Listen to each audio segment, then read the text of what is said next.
नवी मुंबई व रायगड जिल्ह्यातील ताज्या बातम्या आणि घडामोडींसाठी सबस्क्राईब करा वादळवारा लाईव्ह चॅनल आणि दाबा बेल आयकॉन। दिवे आगारसह संपूर्ण महाराष्ट्राला उत्सुकता असणाऱ्या दिवे आगार येथील सुवर्ण गणेशाची नुकतीच पुनःप्रतिष्ठापना करण्यात आली।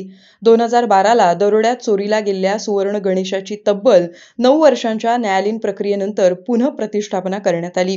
आज पुन्हा एकदा अंगारकी संकष्टीच्या शुभमुहूर्तावर सुवर्ण गणेश दिवे आगारमध्ये विराजमान होत आहेत। राज्याचे उपमुख्यमंत्री अजित पवार यांनी सपत्नीक सुवर्ण गणेशाची पूजा अर्चा करून सुवर्ण गणेशाला सुरक्षिततेत विराजमान करण्यात आलं। या सोहळ्यासाठी पालकमंत्री आदिती तटकरे, खासदार सुनील तटकरे, राज्याचे उच्च आणि तंत्र शिक्षण मंत्री उदय सामंत, आमदार अनिकेत तटकरे, आमदार भरत गोगावले यांच्यासह इतरही मान्यवर उपस्थित आहेत।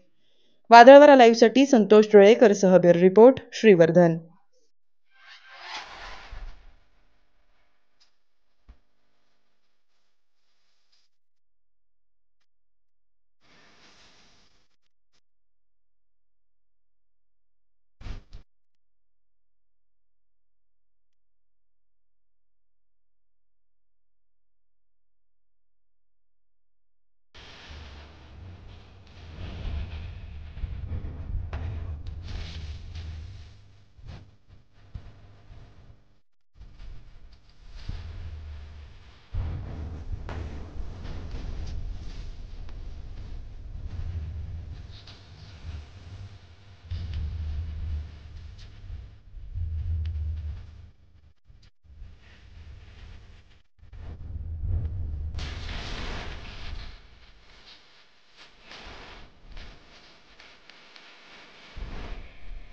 नवी मुंबई व रायगड जिल्ह्यातील ताज्या बातम्या आणि घडामोडींसाठी सबस्क्राईब करा वादळवारा लाईव्ह चॅनल आणि दाबा बेल आयकॉन।